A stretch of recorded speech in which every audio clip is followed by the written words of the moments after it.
Peter, lovely that we can chat, because we pass each other in the corridor here at the Conservatorium, but I don't know much about you, and I haven't done any research about you, but you're the first clarinet player that I'm actually interviewing for this series. Okay, and of course I'm a bit of a clarinet player myself. Just a bit, yeah. And the thing is, but I don't know whether you want to be known as a clarinet player or now as a composer or something else. Probably as a composer. I mean, clarinet is still a really big part of my persona, I guess. I mean, you know, I'm still teaching, and I love teaching clarinet. I mean, it's my opportunity to play and just enjoy playing, and it's also a motivation to practice as my students become more advanced. So, yeah. And I guess it's also a lovely link with your past too, isn't it? Yeah, it is. So did your music start with the clarinet, or did it start with something else? No, it started with the clarinet. So I was, it started with listening.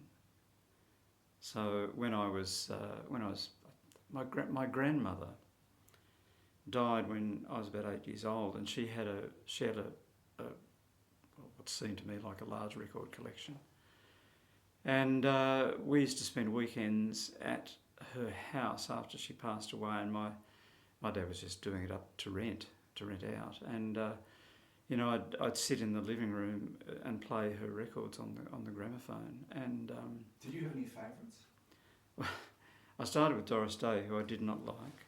I was very mature taste for an 8-year-old, and then I graduated to Fats Waller, who I did like, and then I discovered these unknowns, you know, Beethoven and Bach. I thought that was how his name was pronounced at the time. And the first classical record I listened to was Beethoven's Emperor Concerto, the Fifth Concerto, Piano Concerto. And I listened to this thing, and I can't remember whether I was 8 or I was a little bit older, but it was certainly not much older than that. And listened to the thing, and I thought, this makes absolutely no sense. I couldn't understand what was going on. It was just a plethora of notes. And I just determined to keep listening to it. I don't know if I listened to it for the whole of that day or across a few weekends, but eventually I got it, and I was hooked. Because the nobility of that first movement is just extraordinary. Yeah. But it took you a few listenings to it. Well, I mean, I think at 8 years old, I wasn't sort of too perceptive to nobility. You know, it just sounded like a lot of notes, and but it just fascinated me because I thought this must make sense. I know that was my thought. However, an 8-year-old. What an extraordinary thought for an 8-year-old. Yeah, I guess to be so. thinking that, Yeah. and to persevere with it. Yep, and you know, I kind of thought after that, yeah, I'd like to do that. But we didn't, my parents ran a sort of corner store, which in those days kind of thrived because there were no supermarkets. And we lived in the upstairs flat, and it was kind of, I wanted a piano, but it was impossible to get a piano up the stairs. It was just so steep and so narrow. At least that was how it presented itself. But we used to occasionally go up to Channel 9. We were in Willoughby. And we'd just go up the hill to Channel 9 to when Bobby Lynn was having his Friday night shows, and Don Burrows. I was watching a Kevin Hunt interview, and he talks about his connection with Don Burrows. Well, I don't have such a personal connection, but just hearing him play saxophone, I thought I thought I wanted to play that instrument, and wanted to play jazz, I think, at the time. But because I thought it was pretty cool, so my parents they came and said, "Do you want to learn an instrument?" When I was about 10, and they approached. I said I did. They approached a friend. I'd said saxophone. The friend sort of said, "Look," he played both clarinet and saxophone. He said he needs to, probably better if he starts on clarinet. I think the saxophone's probably bigger than he is. So that's when I started clarinet lessons. At 10 years old. So and was it love at first squeak?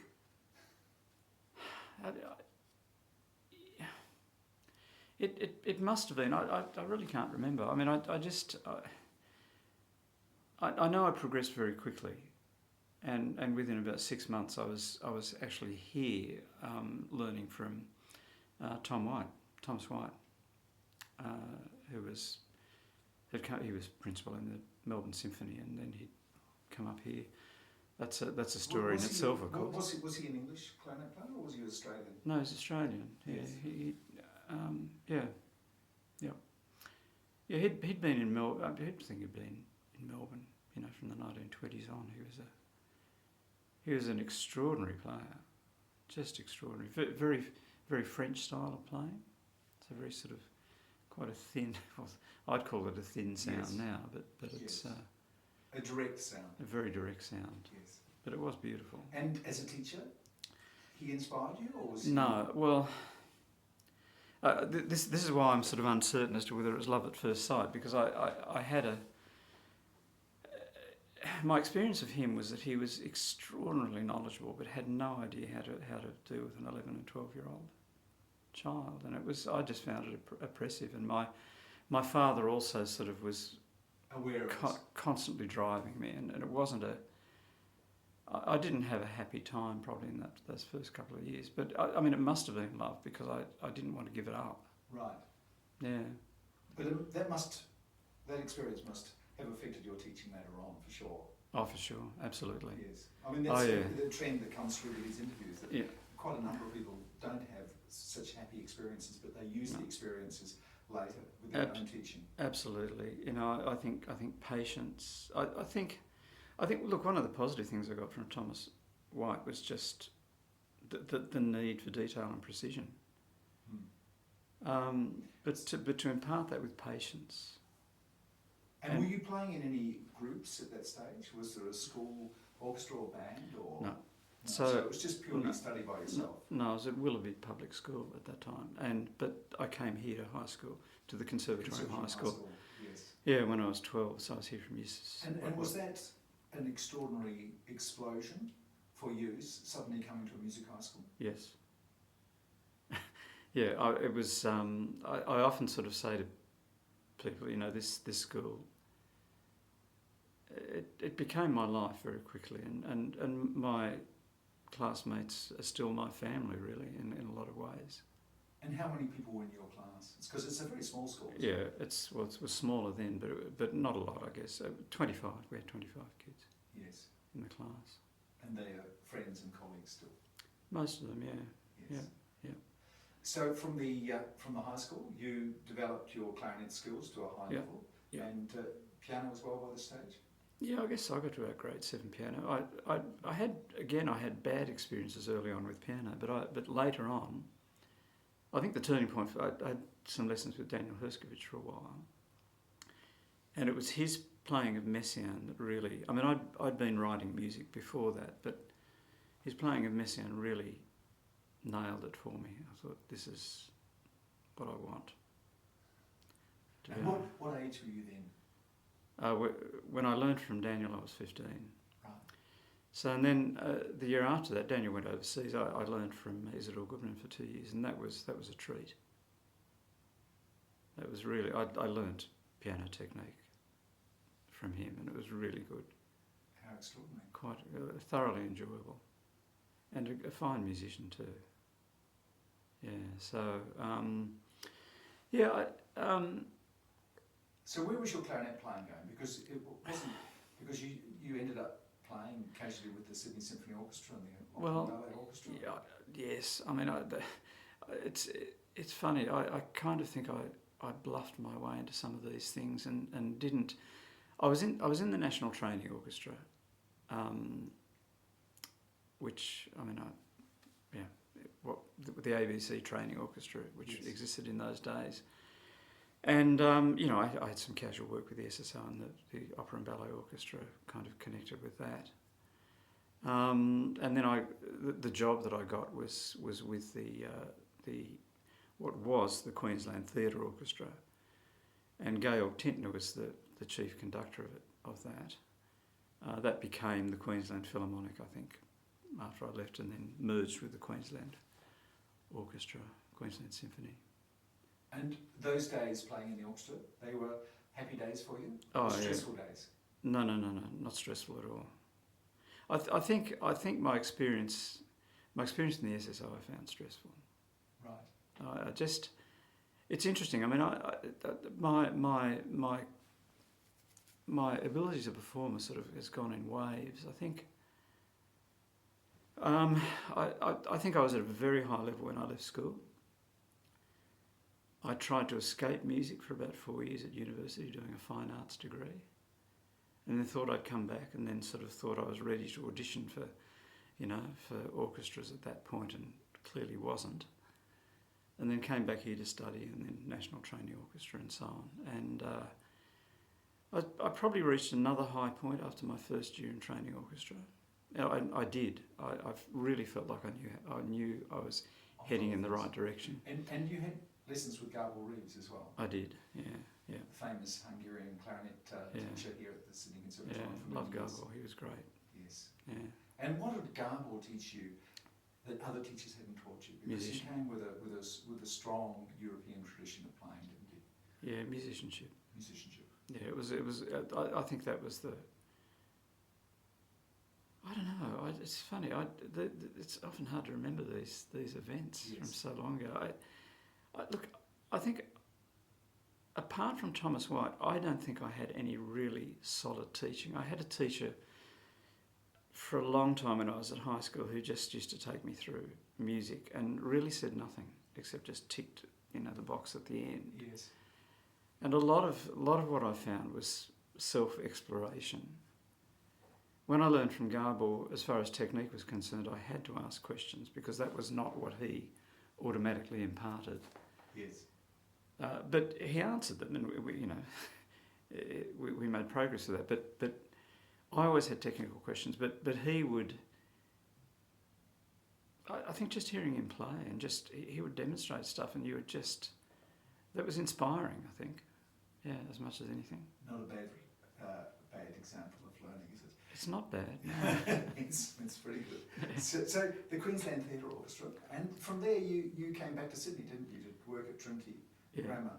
Yeah. Okay, you've done some research. A little bit of research, yes. Yeah. Yeah. So playing in the Queensland Theatre Orchestra was just wonderful. I mean, to work with Go Tinter was just. I relished that experience. For a lot of reasons, I mean, performance-wise and compositionally. But I got to a point where I thought I was academically inclined. I was starting to do a PhD at Queensland University. I saw musicians around me becoming jaded after years of orchestral experience, and I thought I don't want that to happen to me. And I started looking for university jobs, which I didn't get, but Trinity Grammar came up, and it was a perfect fit. Really, it was a great fit. And so I was head of music there for about 11 years. And so a really happy time. And what are some of the highlights from that time for you? Performances. Students. The highlight I suppose was actually ultimately having a school orchestra. With not many ring-ins with teachers and that, do the last movement of Beethoven's Ninth Symphony in the Opera House for our headmaster's farewell. That was a wonderful moment. I think other highlights were encouraging composition in the students, and I had quite a few students who are doing pretty well now, either as performers or composers or academics, so it's, yeah. And Peter... And, also just building the program up from being a very small program within the school to, engaging. I mean, I think in the end we had, across prep and senior, we had about probably 5 orchestras, and it started off with just one when I was first there, and a very small one. That's why one of the reasons I'm interviewing you today, because your reaction when I asked you was, why me? But it's people like you who actually make the music profession work, Peter. But can we talk about your composition? Because this has been a lifelong interest of yours. And so requires time and requires dedication. And how is that going at the moment? What sort of things are you working on at the moment? You produced a CD of wonderful mix of works, but what are you doing at the moment? What I've done since the CD is I've done a trio for clarinet, viola, and piano, which is hopefully going to be performed later this year.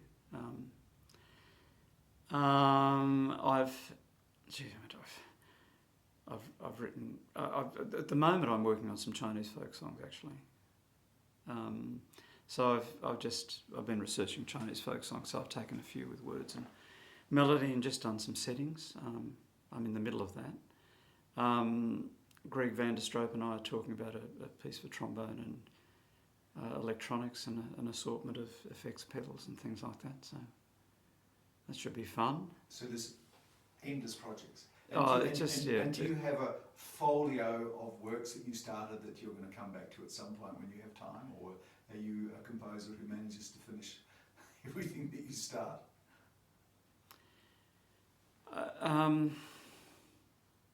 Just wondering how far back I should go.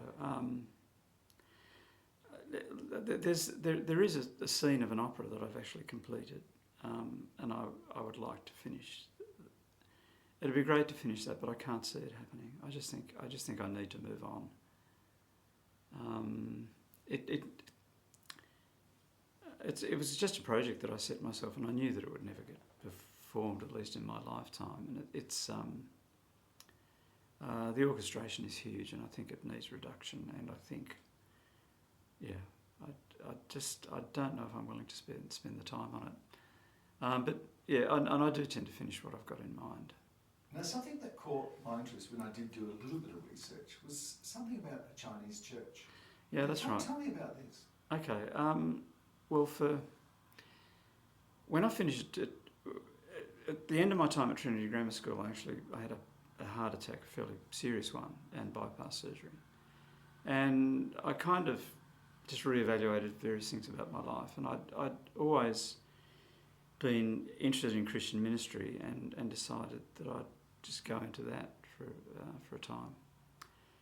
And that was actually about a 20-year period. Now, this is kind of interesting because it's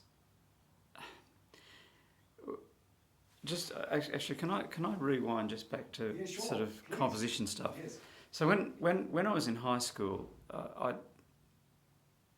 this sort of bug I'd have of wanting to write music kind of was really fired up here, and I kind of started getting the knack when I was in year 9, and I wrote a string quartet for Composers' Day at the school, and no one could play it. So they got some senior students from the con. Nathan Wax was one of them, John Harding, among others, and I think Robert Pickler or John Painter sort of tutored them in learning this quartet. I knew someone who knew Richard Meal, and I just arranged to meet him, went up to his office at the ABC in William Street, where he was working at the time, and said, "Will you teach me?" And he said he would. So I studied with Richard for the rest of the time he was in Sydney. Last year at school I had some time with Don Banks when he was out here for a brief period in Perth for about 3 weeks. And went to Sydney University in order to study composition. Something happened at that point. I think a lot of personal things came together. Loss of confidence in myself. It was a bad time. I think it's often a bad time for kids, for people first year uni. It can be pretty challenging. And I just lost confidence in it, in myself. And it really wasn't until I got to in Queensland Theatre Orchestra that I just conversations with Georg and some analysis with him and some just basically melodic and 2-part counterpoint exercises that we used to do together that really got me motivated. When I was at Trinity Grammar School, I'd write things for productions and things like that, and also tutor kids in composition. But when I went into ministry, suddenly I had Trinity Grammar was a really hard job. 16 hours a day. So the heart attack is not so surprising. The heart attack was not surprising. I did work very hard. Suddenly I had... The demands of ministry are pretty heavy, like in terms of just the things you hear and the things you deal with. But time was suddenly available, and I just spent my spare time writing. And that's when I started writing the opera. It was a project that an English teacher at Trinity had put to me. We were just going to write something fairly simple. It was actually going to be a rap opera, and fairly minimal orchestration. But I thought, no, I'd like to write something pretty full on. So I started doing that, and that time in ministry was fantastic for that. And then the Chinese church was interesting because I met a guy named Ken Lai, who was a member there. He's written a musical called Angels that had a kind of more than half a chance on Broadway. It's things have gone wrong with that in the meantime. But Ken's gifted, and I think I started playing clarinet and saxophone again, and loving playing soprano sax, and just getting into improvisation with him and groups at the church. I'm not talking about Christian ministry at all here, am I? But this was No. This was important musical stuff for me. I think the experience of improvising has had a big impact on me. And in ministry also, I've worked cross-culturally a lot. So the two churches I've been at, one was definitely multicultural, Arabic sort of area, and the other was Chinese. And I've had a lot to do with Aboriginal people in ministry as well, Aboriginal communities, and still do. So actually one project I've got in mind at the moment is Martin Anderson from Toccata Classics. His wife passed away a number of years ago, and he keeps producing CDs in memory of her, and he's asked me to write something. And she was Eritrean, and I've been doing a bit of research on Eritrean folk music. So just this kind of ethnic, crossover world music stuff kind of interests me. So, Peter, an interesting life looking back, but I think an even more interesting life looking forward, because there's just endless projects going through your mind all the time. Yeah, my mind never rests. And tell me, you're back here at the high school, you took a slight break, and you're teaching composition. And how do you find the students now compared to students you taught in the past? Are they the same calibre of students? Do they approach things in a different way? Has music education changed? Before I answer that question, what I'm doing at the moment is actually coordinating the composition program. And you say, you've got projects in mind, and I say my head is always working on things. The reason that I came back was that coordinating the program and sort of building it through the school in a different way is why I'm here. And again, the ideas are just flowing. So maybe I'm just staving off getting too old to do these things, but I'm just enjoying that stimulation. But with this, you asked, are the students different? I think they are actually. I just, mind you, this is a very special place. It is a very special school. But I even find with the clarinet students that I have at home, I don't know if it's me or them. I find the kids that I teach now work for me. When I was younger, I used to find it really hard to get them motivated. But maybe it's me. Maybe it was me. I don't know. I think it's got to be you.